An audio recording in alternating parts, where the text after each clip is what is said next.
Selamat pagi, selamat siang, dan selamat malam untuk setiap saudara yang menyaksikan khotbah Gereja All Saints Anglican Church Jakarta minggu ini. Dan pada kesempatan kali ini, kita akan bernostalgia dengan identitas kita yang sesungguhnya. Bukan hanya bernostalgia, melainkan mempelajari kembali, mengingat kembali who we really are. Siapakah kita sesungguhnya? Sebagaimana minggu yang kemarin, minggu lalu kita telah belajar mengenai penciptaan segala sesuatu yang ada di dunia ini, maka hari ini kita akan kembali mempelajari mengenai penciptaan, yaitu penciptaan tentang manusia. How this all started. Bagaimana semua ini dimulai? Apa asal-muasal kita di dalam kehidupan kita? Bagaimana kita dimulai dan apa tujuan kehidupan kita dan who we are, siapa kita? Siapa di antara kita yang seringkali bertanya pertanyaan tersebut? Apakah Bapak Ibu semuanya, saudara-saudaraku yang tercinta di dalam Tuhan, mempertanyakan siapa sebenarnya diri saya? Siapa kita? Siapa manusia? Apakah manusia adalah mereka yang ditentukan oleh situasi di sekeliling mereka? Oh, kamu manusia karena kamu memiliki uang, kamu memiliki ini, memiliki itu. Karena apa yang kita punya? Atau apakah kita kita didefinisikan melalui apa yang ada di sekitar kita.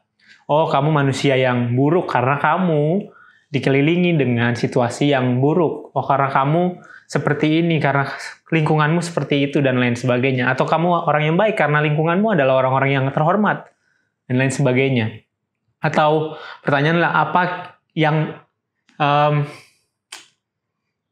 orang katakan tentang kita? Atau apakah kita adalah yang orang lain katakan tentang kita?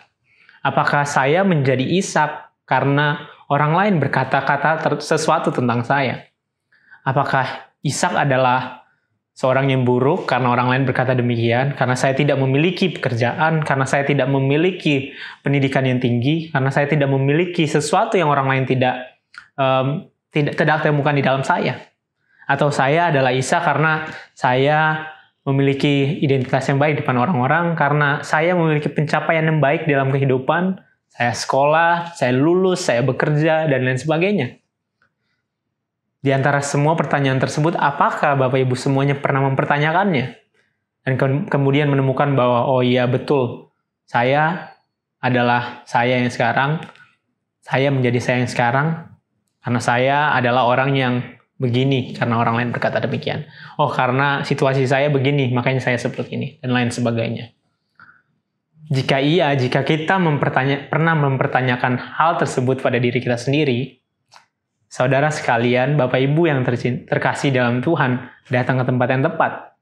Bukan karena saya yang memiliki keahlian untuk memberitahu Bapak Ibu semua, bukan, melainkan karena kita akan membahasnya melalui perspektif Alkitab tentang who we really are. Tentang siapa diri kita yang sesungguhnya. Namun sebelum kita masuk lebih lanjut, mari kita bersatu di dalam doa. Allah Bapa, Sang Pencipta kami, Allah Bapa, Sang Pelukis kehidupan kami, mampukan kami untuk mengerti alasan Engkau menciptakan kami, alasan Engkau melukis kehidupan kami sejak mulanya. Dan biarlah pengetahuan kami tentang tujuan-Mu, pengetahuan kami tentang gambar diri kami, mengubah perspektif kami tentang kehidupan, mengubah kehidupan dan cara kami hidup, cara kami menghadapi kehidupan ini, dan mengubah cara kami memandang Engkau, Sang Pencipta kami. Terima kasih ya Tuhan, dalam nama Yesus kami berdoa mengucap syukur. Amin. Tema dari khotbah atau sharing kita pada hari ini adalah indah dan mulia. Indah dan mulia adalah dua kata yang secara bersamaan dapat kita temukan di dalam kehidupan kita sebagai manusia ciptaan Tuhan. Sebagai orang-orang pilihan Tuhan yang Ia ciptakan sejak mulanya. Dan hal ini mungkin dapat menjadi perdebatan buat Bapak Ibu sekalian yang sedang mengalami situasi atau keadaan yang buruk dalam kehidupan, yang merasa bahwa no, I'm not worthy, saya tidak layak. Saya nggak indah, hidup saya begini, saya kurang situ, saya nggak bisa lakukan ini, saya nggak bisa lakukan itu, dan lain sebagainya. Berkata bahwa, saya nggak mulia karena saya justru dijelek-jelekan. Nggak ada kata mulia di dalam kehidupan saya, dan lain sebagainya. Tapi Bapak Ibu semuanya terlepas dari segala sesuatu yang ada di dalam kehidupan kita, terlepas dari segala sesuatu yang dunia tunjukkan kepada kita, yang dunia katakan tentang diri kita, kita tetap adalah ciptaannya. Dan kita tidak lain, hanya perlu mempertanyakan kepada pencipta kita, siapa kita. Karena nilai diri kita, tujuan hidup kita, value yang ada di dalam diri kita, hanya diketahui oleh Sang Pencipta kita. Orang lain yang mungkin bagaikan sebuah lukisan. Sang pelukis yang mengerjakannya berbulan-bulan dengan penuh passion, dengan penuh semangat, dengan penuh visi, mengerjakannya mati-matian sampai pada akhirnya ia membuka pameran. Banyak orang datang. Namun tidak semuanya mungkin dapat memahami apa yang pelukis sampaikan di dalam lukisan tersebut. Banyak mungkin juga yang mengatakan bahwa ini lukisan yang buruk. Namun terlepas dari hal tersebut, lukisan tersebut tetaplah berharga bagi sang pelukis. Demikian pula kita, kehidupan kita terlepas dari apapun yang dikatakan oleh dunia sekitar kita, kita tetap sama dan tidak akan berubah maknanya di dalam pikiran, di dalam hati Sang Pencipta kita. Oleh sebab itu Bapak Ibu semua boleh ambil waktu sejenak untuk membuka Alkitab kita di dalam Kejadian pasal yang ke-2 ayat 4 sampai 25. Kejadian pasal yang kedua ayat 4 sampai 25. Mungkin Bapak Ibu sekalian dapat mengambil waktu untuk membacanya bersama dengan keluarga atau sendiri. Boleh di pause dulu untuk mungkin video ini supaya dapat mengambil waktu untuk membacanya. Dan juga setelah itu Bapak Ibu semua boleh mengambil waktu untuk membaca ayat lain yang terdapat dalam Mazmur pasal yang ke-8. 1 sampai habis. Mazmur pasal yang ke-8 ayat yang pertama sampai yang terakhir. Satu perikop dibaca. Dan hari ini kita akan membahasnya satu persatu kenapa kita indah dan mulia. Dan saya harap Bapak Ibu sekalian ini menjadi kekuatan bagi kita. Dan ini menjadi alasan untuk kita mengerjakan kehidupan kita dengan lebih semangat lagi. Dan dengan visi yang jelas, visi yang berasal dari Tuhan dan bukan dari dunia ini. Yang pertama, kenapa kita indah dan mulia? Jelas, mungkin Bapak Ibu semua seringkali mendengar ini. Kita indah dan mulia karena kita diciptakan segambar dan serupa dengan Allah. Di pasal sebelumnya, di dalam Kejadian 1 ayat 26, dikatakan bahwa Allah berkata bahwa marilah kita menciptakan manusia segambar dan serupa dengan kita. Jadi Tuhan yang dalam hal ini sifatnya majemuk, karena di sini kita merupakan awal atau salah satu indikasi adanya Trinitas. Kita melihat bahwa Allah di dalam ayat ini tidak singular, tidak tunggal, melainkan jamak. Melainkan majemuk, jadi banyak. Dan di sini kita melihat bahwa ia mengatakan, marilah kita menciptakan manusia segambar dan serupa dengan kita.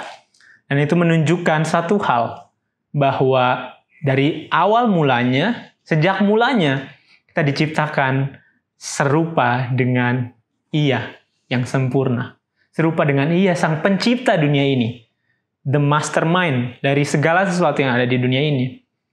Sehingga jika sekarang kita berkata bahwa, aduh gambar diri saya buruk, berkata bahwa saya nggak layak untuk melakukan ini karena saya sudah melakukan banyak hal buruk, saya hancur, saya nggak berguna, saya bukan orang yang layak dan lain sebagainya, seperti yang mungkin dunia katakan tentang kita. Kamu orang yang tidak berguna, kamu penjahat, kamu tidak bisa apa-apa, dan lain sebagainya. Tapi pada akhirnya Bapak Ibu sekalian kita perlu mengingat bahwa kita diciptakan segambar dan serupa dengannya. Dan tidak ada satupun yang lebih indah dari fakta bahwa kita yang adalah ciptaan diberikan kesempatan untuk menjadi serupa dengan Dia, Sang Pencipta kita. Ini merupakan konsep yang mungkin aneh untuk Bapak Ibu semua, tapi pahamilah betul bahwa this is the truth. Inilah kebenaran itu. Dan tidak ada kebenaran yang lebih besar dari ini. Jika ada di dalam penjuru dunia mengatakan bahwa Bapak Ibu Saudara tidak berguna, and that's the lie, itu kebohongan. Makanya satu hal yang menjadi kelemahan manusia melawan iblis adalah ini. Seringkali kita lupa siapa kita, sehingga kita mengizinkan iblis menipu kita. Karena Bapak Ibu harus ketahui bahwa iblis tidak memiliki kuasa atas kita, melainkan ia mampu memanipulasi kita sehingga kita berbalik dari Tuhan. Dan apa yang Bapak Ibu akan lihat setelahnya di pasal yang ketiga nanti, di mana peristiwa kejatuhan manusia ke dalam dosa adalah saat manusia percaya akan kebohongan yang disampaikan oleh iblis. Iblis mengatakan bahwa saat kamu memakan buah itu, kamu akan menjadi serupa dengan Allah. Iblis mengatakan suatu kebohongan yang manusia lupakan, bahwa kita manusia adalah segambar dengan Allah. Iblis menawarkan sesuatu yang sebenarnya sudah kita miliki, yaitu segambar dan serupa dengan Allah. Iblis mengatakan bahwa saat kau makan buah ini, kamu akan menjadi sama seperti Allah. Padahal manusia telah diciptakan dengan sukarela oleh kasih-Nya Tuhan sendiri untuk menjadi serupa dan segambar dengan Allah. Namun karena ketidaktahuan, karena kelalaian, dan karena kelupaan dari manusia, kita akhirnya jatuh kepada kebohongan iblis. Makanya saat kita pegang ini, Bapak Ibu sekalian, tidak akan ada alasan untuk kita berkata, saya nggak layak, saya nggak patut untuk datang kepada Tuhan karena saya hancur, saya penuh dosa. Yes, kita semua, we are all sinful. Kita semua penuh dosa. Kita semua penuh dengan keterbatasan. Tapi tidak ada satupun yang dapat menghentikan kita untuk datang ke hadirat-Nya, untuk datang ke dalam pelukan-Nya, baik dalam kekuatan maupun dalam keterpurukan, baik di dalam kesenangan, kebahagiaan maupun di dalam kesedihan. Di dalam segala situasi, kita dilayakkan oleh Dia. Bahkan Kristus telah mati buat kita supaya apa yang telah hancur, hubungan yang telah terpisah sejak mulanya, dikembalikan, dipersatukan di dalam Kristus yang adalah jalan itu. Maka yang pertama, kenapa kita indah dan mulia? Karena Tuhan menciptakan kita segambar dan serupa dengannya. And that's the truth.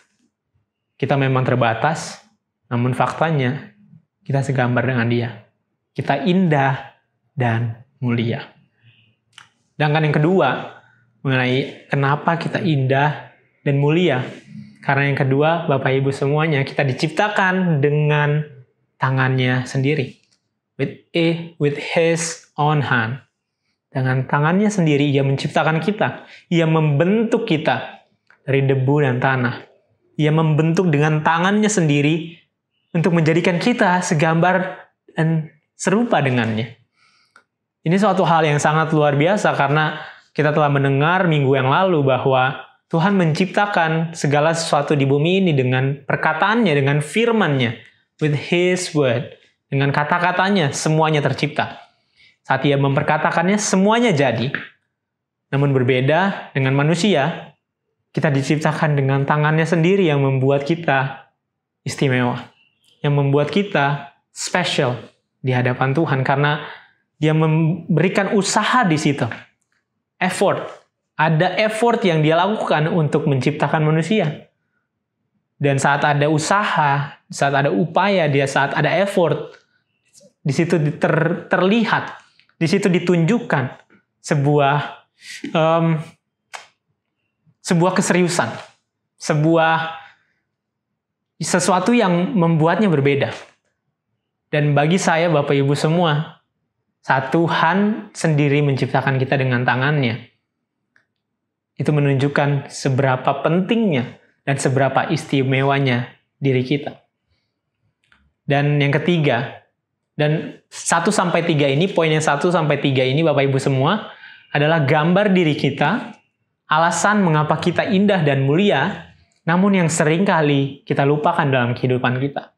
Yang pertama, kita sering lupa bahwa kita segambar dan serupa dengan Dia, dan seringkali mendengarkan dunia ini yang berkata bahwa kita orang-orang jahat, orang-orang yang hancur, yang tidak layak, dan lain sebagainya. Dan yang akhirnya membuat kita lupa dan pergi dari jati diri kita yang sesungguhnya. Dan yang poin yang ketiga yang sering kita lupakan juga, mengapa kita indah dan mulia adalah kita diciptakan dengan hembusan nafasnya. Dikatakan di Kejadian 2 ayat 7 bahwa kita diciptakan setelah Ia membentuk kita dengan tangannya. Allah lah sendiri yang menghembuskan nafasnya ke dalam kita sehingga kita menjadi hidup. Dan di dalam bahasa aslinya, dalam bahasa Ibrani, kata nafas ini berasal dari kata ruah. Dan kata ruah ini memiliki arti roh. Dengan kata lain, kita menjadi istimewa karena ada percikan ilahi di dalam kita yang membuat kita berbeda dengan ciptaan lainnya karena kita memiliki roh Tuhan. Kita adalah tubuh Kristus. Kita adalah bait Allah. Kita adalah bait Allah di dunia ini sehingga seringkali kita dengar bahwa roh Tuhan ada di dalam diri kita, tapi kita melupakannya bahwa it is true. Dan ini bukan saat kita menjadi Kristen saja, tapi sejak mulanya Dia telah menempatkan rohnya di dalam kita. Dan hal tersebut bukan hanya hal biasa yang membuat kayak, oh ya udah bagaikan mesin di dalam motor. Tanpa mesin kita mati. No, it's not just like that. Karena roh Tuhan ada di dalam kita, bukan hanya membuat kita hidup, melainkan juga membuat kita mampu memberikan hidup kepada orang lain. Ini yang membuat kita menjadi representasinya Allah di dunia ini karena ada roh Tuhan yang menuntun kita. Dan itu alasannya mengapa kita indah dan mulia, namun seringkali kita lupakan. Makanya Bapak Ibu semuanya, ambil waktulah sejenak untuk mengingat 3 hal ini. Terus-menerus kita ingatkan kepada diri kita bahwa first, yang pertama, kita diciptakan segambar dan serupa dengan Dia. Jangan sampai kita tertipu dengan dunia ini yang mengatakan, kamu gak layak. Lupa. Dan akhirnya membuat kita makin jauh dari Tuhan karena ngerasa, memang saya terlahir hancur. Saya terlahir seperti ini apa adanya saya. Dan gak ada alasan untuk saya berubah. No. Sejak mulanya, kita semua terlahir istimewa. Terlahir indah dan mulia. Kita diciptakan juga dengan tangannya sendiri. Ada upaya, ada semangat, ada effort yang Ia tunjukkan di dalam penciptaan kita. Yang menunjukkan kasih dan juga visinya yang begitu besar di dalam kita. Dan yang ketiga, kita diciptakan dengan hembusan nafasnya, dengan rohnya, dengan percikan dirinya yang ada di dalam diri kita. Sehingga kita tidak hidup sendiri bagaikan ciptaan yang langsung kemudian dibiarkan begitu saja, hidup biasa sendirinya, namun hidup kita selalu di dalam tuntunannya selama kita mau mendengarkan, selama kita mau look inside ourselves and find Him, dan menemukannya di dalam diri kita. Gak perlu jauh-jauh, gak perlu sulit-sulit untuk mencarinya, harus ke gereja, apalagi di tengah pandemi ini kita memaksa bahwa karena gak ada gereja, kita gak bisa ke gereja, berarti kita gak bisa ketemu Tuhan. Salah banget.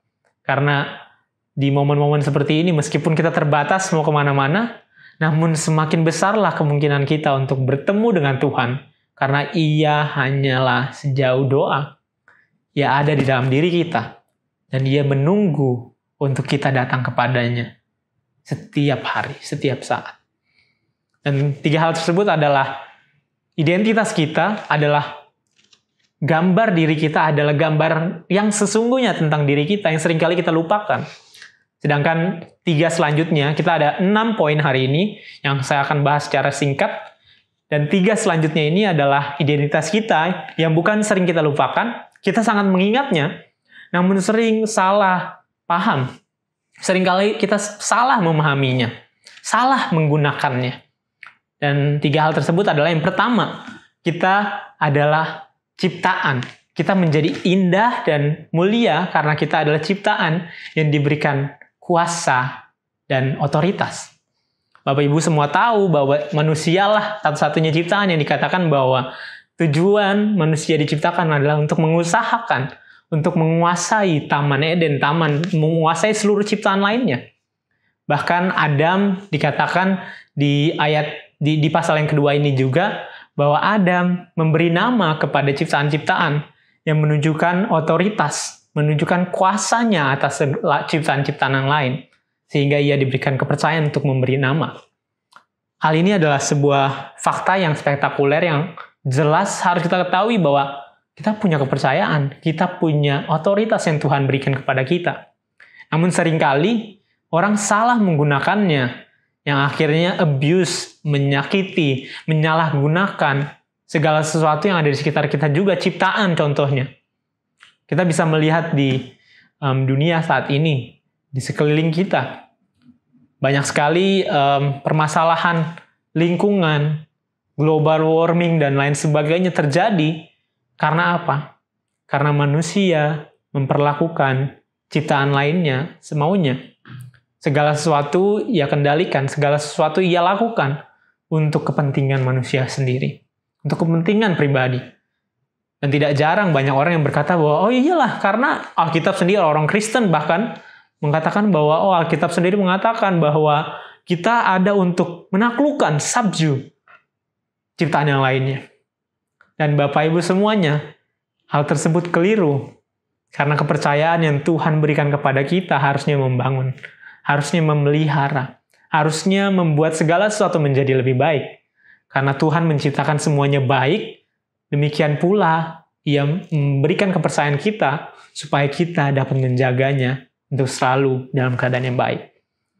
Sehingga di dalam keistimewaan ini, di dalam keindahan dan kemuliaan yang Tuhan berikan kepada kita untuk memiliki otoritas atas seluruh ciptaan yang ada, harus kita pegang, harus kita pergunakan dengan baik.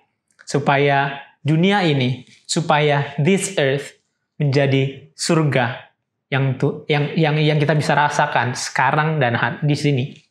Here and now. Dan itu hanya dapat dilakukan saat kita menyadari hal ini, Bapak Ibu semua. Keistimewaan ini. Hal yang spesial ini Tuhan berikan.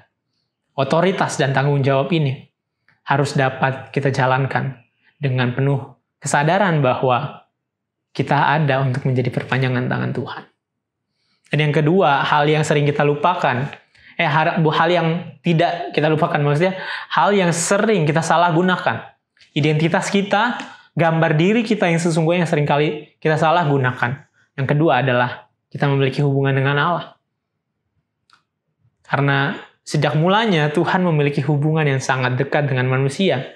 Bahkan manusia bisa bercakap-cakap dengan Tuhan secara langsung. Tuhan dapat berfirman kepada manusia. Demikian pula juga kita. Kita dapat memiliki hubungan yang baik. Kita dekat sekali dengan Tuhan.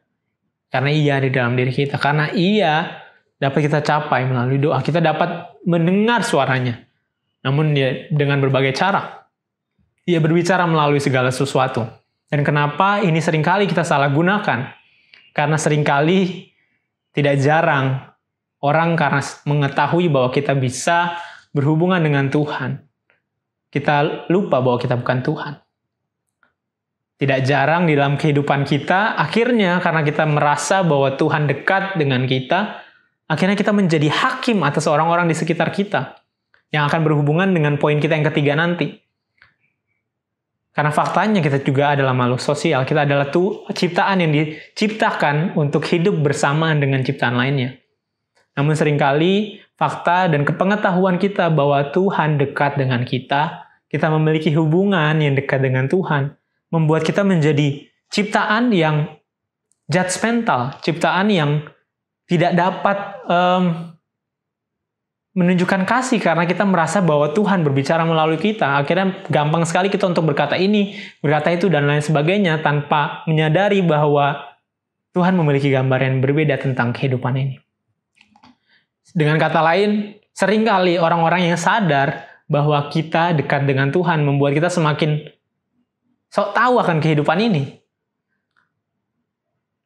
Sehingga kalau kita lihat di dalam kejatuhan sekalipun, kita lihat manusia mengambil keputusan tersebut karena mereka merasa bahwa, oh mungkin juga Tuhan seperti ini. Karena saat iblis mengatakan bahwa, ya kalau yang dikatakan Tuhan itu bukan mati secara langsung. Kamu tidak akan mati sekali-kali saat kamu makan buah ini, kamu tidak akan mati. Sehingga mereka mempercayainya, dan itu menunjukkan bahwa mereka merasa bahwa mereka mengetahui apa yang Tuhan kehendaki. Dan ternyata saat mereka mengambil keputusan, Mereka menyadari bahwa mereka salah karena Tuhan telah berkata, namun mereka merasa lebih tahu dari Tuhan. Dan jangan sampai Bapak Ibu semua, kedekatan kita dengan Tuhan, sama seperti Adam dan Hawa yang sangat dekat dengan Tuhan, membuat kita sok tahu tentang apa yang Ia kehendaki. Membuat kita merasa bahwa ini yang bakal terjadi, ini yang bakal diambil, ini yang Tuhan inginkan, dan lain sebagainya. Kita tidak mendikte Tuhan. Bahkan di dalam doa kita sekalipun, kita tidak bisa memaksakan kehendak Tuhan, karena Ia yang memiliki segalanya. Ia mengetahui segalanya. Dan satu-satunya jalan terbaik adalah yang Ia berikan, bukan yang kita berikan. Oleh sebab itu, jangan jadi hakim untuk sekeliling kita, melainkan jadilah sesama yang baik, yang peduli, yang penuh dengan kasih. Sehingga kita masuk kepada bagian yang ketiga, yang sering kita lupakan adalah, kita adalah ciptaan Tuhan, yang istimewa dan mulia karena kita diciptakan di dalam hubungan dengan sesama.